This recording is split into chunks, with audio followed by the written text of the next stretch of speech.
Ginisa natin yung sibuyas, kamatis, at saka yung kamyas. And then, naglagay tayo ng water para lumambot ang kamyas. Tapos mamaya dudurugin natin yan. Yung sardinas. Lagyan pa natin ng water para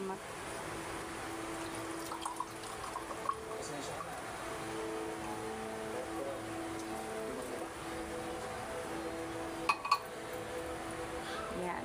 So, pakuluan natin ulit. Lagyan na natin yung mga hiniwang kamyas. So, nag-dissolve ako ng mga 4-5 piraso para may manguya-nguya tayo. Yan. Pakuluan na lang natin.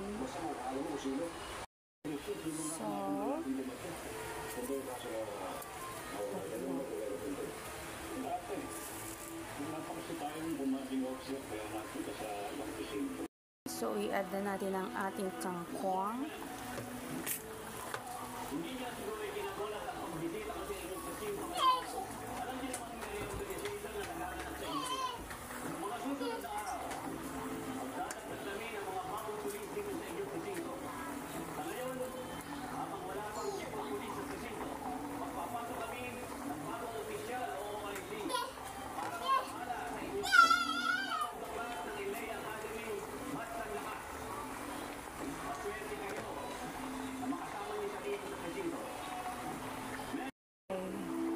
Pakuluan na lang natin ng onti pa, then okay na yan. Okay na to.